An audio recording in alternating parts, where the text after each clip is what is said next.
Mis amados en el Señor, Dios nos bendiga. Seguimos hablando de la quinta potencia según el orden bíblico y la tercera potencia según la imagen del sueño de Nabucodonosor. Es decir, hoy hablaremos de Grecia y esta es la octava parte. En un aproximado de 10 años duró la guerra de los dioses contra los titanes.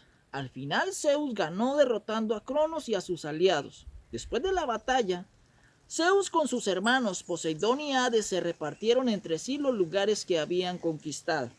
Tras derrotar a Cronos, Poseidón tomó el dominio del mar y de las aguas y llegó a ser el dios de las tormentas, de las inundaciones, de los terremotos y la destrucción. Por otra parte, el dios Hades se convirtió en el dios griego del inframundo.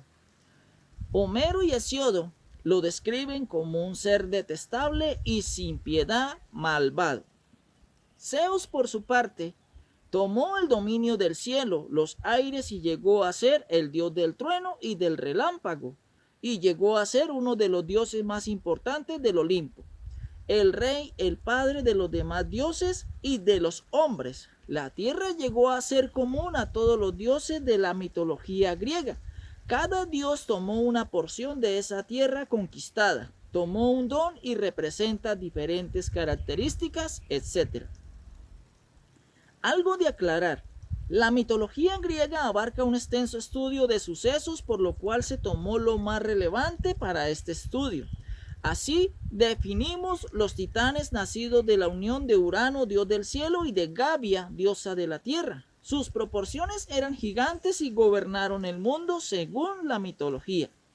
Los titanes eran 12, 6 hombres y 6 mujeres. Los 6 hombres están conformados por Océano, Seo, Crío, Imperión, Japeto y Cronos, es decir, 6 hombres, pero también 6 mujeres titanas. Esas son Tía, Rea, Temis, Memocine, Febe y Tetis. Estos son todos los hijos titanes. Ahora los dioses del Olimpo también tenían 12 hijos, 6 varones y 6 mujeres. Los 6 hombres son Zeus, Poseidón, Ares, Hermes, Apolo y Hefesto. Y las 6 mujeres son Hera, Afrodita, Atenea, Artemisa, Demeter y Hestia. Así vemos que eran 12 hijos titanes y 12 hijos del Olimpo. Se enfrentaron los titanes y los dioses Olimpos, que al final ganó Zeus, rey Olimpo, en la guerra que duró aproximadamente, según Homero y Hesíodo, 10 años, según la mitología griega. Recordemos que Homero manifiesta que la guerra duró un aproximado de 10 años, pero Hesíodo contradice lo dicho por Homero y dice que fue un poco más. Pero supongamos que fueron 10 años. Hablemos del monte Olimpo, siendo la montaña más alta de Grecia. Esa montaña sí existe, es real y para la mitología es el hogar de los dioses del Olimpo. Esta montaña tiene 2.917 metros de altura, hace parte de una cadena montañosa, su circunferencia es de 150 kilómetros y su diámetro de 26 kilómetros, siendo el monte Olimpo real y más alto de Grecia. ¿Quiénes eran los hecatonquios? Ya sabemos que eran criaturas poderosas con 100 brazos y 50 cabezas, y eran 3. El nombre de uno era Briareo o Egeón, fuerte. El segundo era Coto, el furioso, y el tercero Giges, el de grandes brazos y de grandes miembros. Los cíclopes, los gigantes de un solo ojo en la frente, eran 3. Arges, el brillante, Brontes, el trueno, y Esteropes, el relámpago. Tenían una habilidad para crear y crearon las armas para los dioses del Olimpo. Así crearon el rayo para Zeus, el tridente para Poseidón, y a Hades le crearon un casco que le hacía invisible. Las armas que creaban eran poderosas. Había una diosa llamada Memocine, de la divinidad griega, de la memoria o de los recuerdos, y fue la madre de las musas, quienes eran hijos de Zeus. Y Mnemosine, siendo figuras importantes de la mitología griega, en la inspiración y en el canto, las musas, según la mitología, eran 9. Veamos. Primera, Clio, era la musa de la historia. Segunda musa, Euterpe, era la musa de la música. Tercera musa, Talía, musa de la comedia. Cuarta musa, Melpomene, musa de la tragedia. Quinta musa, Tersicore, musa de la danza. Sexta musa, Erato, musa de la alegría. Séptima musa, Polinia, musa de la lírica. Y octava musa, Urania, musa de la astronomía. Y la novena musa, Calíope, musa de la retórica y la poesía. En la mitología griega, Calíope es la diosa de los poemas. Océano era el dios de las aguas y del mar, siendo el dios más antiguo de los titanes, padre de las ninfas marinas, que son delgadas con presencia femenina y son símbolo de la fecundidad. Están las oceánicas, las nereidas, son ninfas de agua, pero existían ninfas de todas clases. Por ejemplo, las Adriades, ninfas de bosque, cantaban, bailaban, protegían los árboles y los animales. También estaban las Ayales, ninfas de agua dulce y de lagos y manantiales. Entre ellas estaba Castalia. Castalia era la principal ninfa. Ayale, la principal ninfa de agua dulce. Si recordamos, en el tiempo de los 80 surgió una gaseosa llamada Castalia. Ese nombre fue tomado de la mitología griega. Así Castalia era una ninfa de los lagos y las aguas dulces. También estaban las ninfas oreales, que son ninfas de las montañas, de las colinas y de los valles. Eran dirigidas por Artemisa, diosa de la luna y de la caza. También estaban las Epimelides, ninfas de las manzanos y de los rebaños, protectoras de los pastores y de los ganados, principalmente de las ovejas. Había una ninfa hermosa llamada Eco. Era la ninfa de los bosques, alegre, habladora y parlanchín.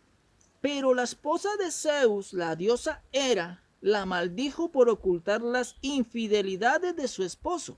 Es decir, los dioses mitológicos eran infieles en la mitología. Hera la maldijo con repetir la última palabra de este mito. Y de este mito nace el Eco. En la mitología también otras ninfas como Calipso, Ige, Querone, Quemene y otras más. Pero ahora vamos a hablar de Narciso. Fue un joven con una apariencia bella y hermosa. Tan hermoso era que se enamoró de su propia imagen, la cual veía reflejada en el agua. Este Narciso se enamoró de él mismo, de su belleza tanto, que por no alejarse del agua, por no dejar de ver su belleza, no comía, no dormía. Se debilitó tanto que se dejó caer en el agua y se ahogó. Es decir, le hizo un culto a su propia belleza como su propio Dios. Y Narciso nace de la palabra narcisista, que hoy la utilizamos para referirnos en una persona egocéntrica, en que solamente confía en ella y cree en ella. Eso quiere decir la palabra narciso. Narcisista viene de Narciso, del joven que se enamoró de su apariencia. También tenemos a Temis, una titán llamada la titán de la justicia, de la ley y el orden. Se representa como una balanza y porta una espada que representa el bien y el mal, y tiene vendado los ojos. Tiene un estatus en los palacios de justicia y en los juzgados del mundo, de una mujer o una imagen de una mujer con sus ojos vendados, y en su mano tiene una balanza y en la otra tiene una espada. Esa imagen se sacó de la mitología griega. Está también Epimeteo, hermano de Prometeo, hijo de Japeo. Ellos crearon los hombres y los animales según la mitología, ya lo vimos. También estaba Helios, dios del sol. Tenía caballos y cubría con su rayo el cielo. También estaba Atlas, el dios de la fuerza. Comandaba el ejército de Cronos y tiene sobre su espalda el peso de la bola terrestre como castigo, la cual recibió siendo un dios. La palabra Atlas se utilizó en un libro de mapas cuando estudiamos. Está también Tifón, creado por Gea para derrotar a Zeus. Este tifón le arrancó los tendones a Zeus con la hoz de diamantes que también hizo Cronos.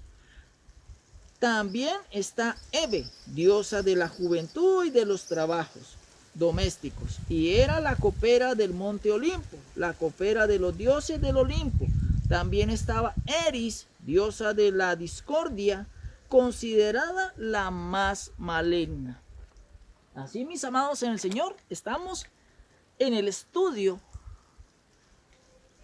de la mitología griega, donde en los libros de la Ilíada y la Odisea, escritos por Homero, narran todos estos personajes que aquellos dioses eran humanos, pero que tenían poderes y que eran infieles y que crearon ninfas y toda esa cuestión de nombres que mencionan allí en las historias de Homero.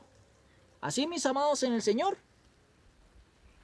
recuerda visitar mi página de YouTube, La Restauración del Reino de Dios en la Tierra, para que puedas acceder y puedas compartir este mensaje para que aquellos que son apasionados por conocer acerca del reino de Dios tengan este tema y estos estudios para mayor entendimiento y así poder enseñar a aquellos que estén interesados en saber más acerca del reino de Dios. Que la palabra de Dios corra y sea glorificada.